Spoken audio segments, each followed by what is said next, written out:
বইয়েরা দেখতে পান না বাবা। বললো যে কিনা আমি নিয়ে যাবো না। তো সন্তান থেকে লাভ কি আর মেয়ে থেকে লাভ কি? জীবনের শেষ বেলায় শাহাদত আলীর একমাত্র ভরসা ক্র্যাশ বা লাঠি। 3 ছেলে ব্যবসায়ী হলেও স্ত্রীর মৃত্যুর পর এই বৃদ্ধ বাবার ঠাঁই হয়নি সন্তানদের কাছে। দুমুঠো খাবার জোটানো যখন কষ্টসাধ্য হয়ে পড়ে, তখন এক প্রতিবেশী তাকে রেখে যান এই বৃদ্ধাশ্রমে। বেটারা বইয়েরা দেখতে পান না বাবা। আমার পাড়া সম্বন্ধে এক ভাইটা তাই ডাকে গেছে, সময় টময় হয়তো কাটানে, হয়তো বৈশাখী, হয়তো এক ঘুরে দেখনু এই।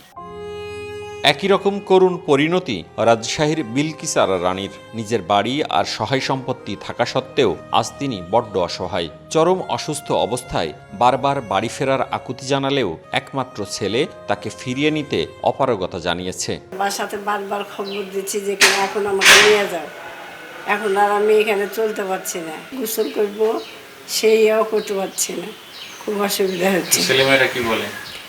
বললাম তো, বললো যে কিনা আমি নিয়ে যাবো না। শাহাদত বা বিলকিসের মতো পরিবার থেকে দূরে থাকা অন্তত 10 জন প্রবীণ বৃদ্ধাশ্রমে রয়েছেন। বাংলা একাডেমির সাবেক কর্মকর্তা মরহুম আব্দুল মজিদ 40 বছরের সাধনায় পুঠিয়ার সাধনপুরে গড়ে তুলেছেন এই বৃদ্ধাশ্রম, পঙ্গু শিশু নিকেতন, স্বাস্থ্য কমপ্লেক্স, বিদ্যালয় থেকে শুরু করে ডিগ্রি কলেজ ও অন্ধ শিক্ষা কেন্দ্র। বর্তমানে 20 জনের মতো শারীরিক প্রতিবন্ধী শিক্ষার্থী এখানে বিনা খরচে আবাসন, খাবার ও চিকিৎসা পাচ্ছেন।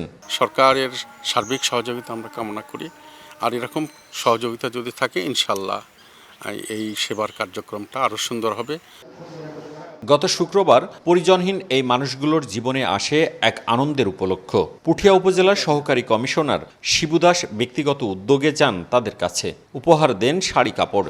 একাকিত্ব দূর করতে বিনোদনের জন্য দেন টেলিভিশন। দিনভর খোশ গল্প আর ভুরিভোজের মাধ্যমে পারিবারিক আবহের স্বাদ পান বৃদ্ধ ও শিশুরা। এই যে পরিবার থেকে দূরে থাকার কারণে যে লোনলিনেসটা তারা ফিল করছেন, তো সেই লোনলিনেসটা কাটানোর জন্যই আমরা এখানে আজকে বেশ কয়েকজন এসেছি, তাদের সাথে একটি পারিবারিক সময় উদযাপন করার জন্য। প্রতিষ্ঠার পর একসময় সরকারি ও বিদেশি সহায়তা পেলেও বর্তমানে তা পুরোপুরি বন্ধ।